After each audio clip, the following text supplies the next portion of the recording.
मुंबईतील सायन परिसरामधील रमा शहा या महिला चक्क डोळ्याला पट्टी बांधून गणेश मूर्ती साकारतात। गेल्या 24 वर्षात या महिलेने आतापर्यंत 5,40,000 गणेश मूर्ती तयार केल्या।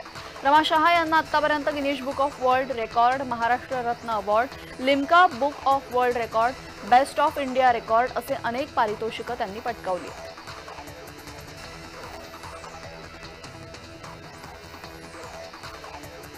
विघ्नहर्ता गणरायाच्या आगमनानंतर सुख समृद्धी आणि सौभाग्याचं प्रतीक असलेल्या गौरीचं आगमन झालं।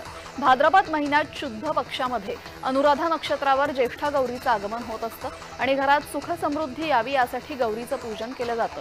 आज मोठ्या उत्साहात गौराईचं घरोघरी आगमन झालंय। जळगावमध्ये नीता देशमुख यांच्या कुटुंबियांतर्फे गौरीचं मोठ्या उत्साहात आगमन झालं।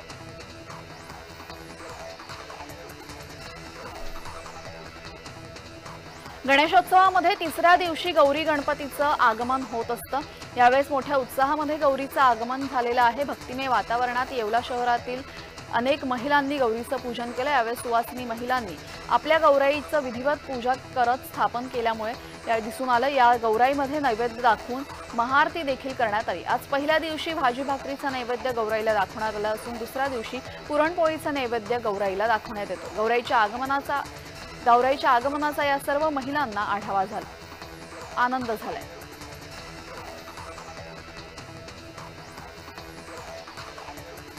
मुंबई गोवा महामार्गावरील जगबुडी नदी पुलावरून दुचाकी नदीपात्रामध्ये कोसळून अपघात झाला। या अपघातामध्ये दुचाकीस्वार थोडक्यात बचावले असून हा अपघात मंगळवारी सकाळी 9:30 वाजताच्या सुमारास घडला। घटनास्थळावरून मिळालेल्या माहितीनुसार मुंबईहून गोव्याच्या दिशेने जाणाऱ्या भरधाव वेगातील दुचाकीस्वाराचं नियंत्रण सुटल्याने हा अपघात झाला। सुदैवाने दुचाकीस्वार बचावलाय।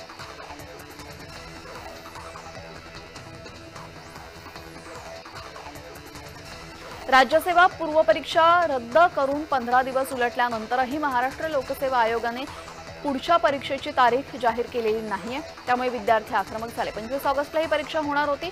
आयोगाच्या दिरंगाई विरोधात काहींनी न्यायालयात जाण्याचा इशारा दिलाय, तर परीक्षेतील कृषी विभागाच्या 258 पदांचा समावेश करण्याच्या मागणीसाठी परीक्षार्थींनी पुणे येथे ठिय्या आंदोलन केलं होतं।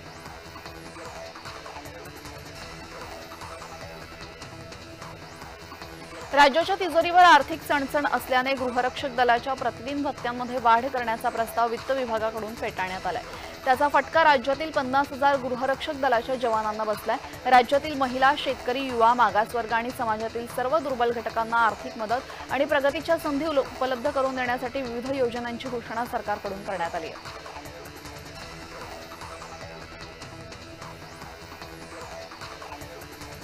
नादब्रह्म कलावेदी ग्रुपतर्फे दगडूशेठ गणपती समोर वादन करण्यात आलं।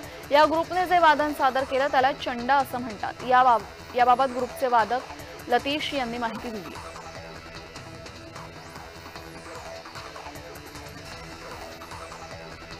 खडकवासला धरण साखळी प्रकल्पातील 4ही धरणांच्या पाणलोट क्षेत्रामध्ये जुलै आणि ऑगस्ट महिन्यात गेल्या 5 वर्षातील विक्रमी पाऊस यंदा झालाय। जलसंपदा विभागाकडील आकडेवारीनुसार ही बाब समोर आली आहे, तर सन 2019 मध्ये धरणाच्या परिसरामध्ये यंदापेक्षाही जास्त पाऊस झाला होता असं जलसंपदा विभागाने सांगितलंय।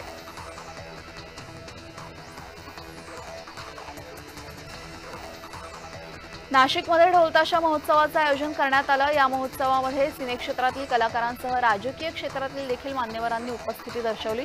या ढोलताशा महोत्सवामध्ये 22 पथकांनी भाग घेण्यासाठी एंट्री केली होती। पहिल्या 3 पथकांना पारितोषिक देण्यात आलं। नाशिक शहराची ओळख असलेल्या ढोलताशाची ख्याती जगभरात पोहोचावी या उद्देशाने महोत्सवाचं आयोजन करण्यात आलेलं।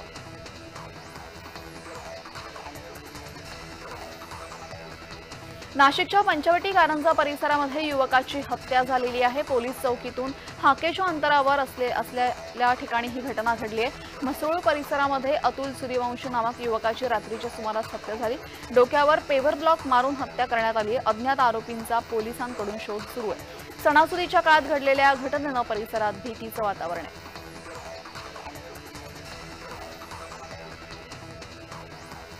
आर्थिक तोट्यातील मोनो मार्गिकेवरून उत्पन्न मिळवण्यासाठी मुंबई महामार्ग मेट्रो संचालन महामंडळाकडून विविध प्रयत्न सुरू झालेत। आता त्याचाच भाग म्हणून मोनो गाडीच्या डब्यांवर बाहेरील आणि आतील बाजूला जाहिरातीसाठी लपवण्यासाठी परवानगी दिली जाते। यातून उत्पन्नाचे नवे स्रोत उभारण्यासाठी MMRDA सेल प्रयत्न करत आहे। तर चेंबूर ते गाडगे मार्ग गाडगे महाराज चौक या मोनोमार्गिकेची लांबी 20 किलोमीटर असून त्यावर 18 स्थानकं आहेत.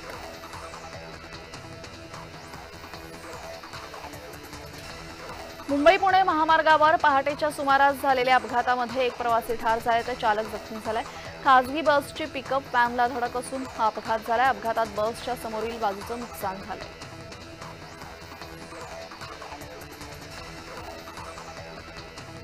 रत्नागिरीमध्ये गौराईचं आगमन झालंय. कोकणात पारंपरिक पद्धतीने गौराई घरी आणण्याची परंपरा आहे. मुखवट्यांची गौरी आणि खड्यांची गौरी असे कोकणातील 2 प्रकार आहेत. माहेरवाशीण आजच्या दिवशी विशेष मान तिला दिला जातो तर पारंपरिक पद्धतीने कोकणातल्या पाणवठ्यावरून गौराई आगमन झालेलं आहे.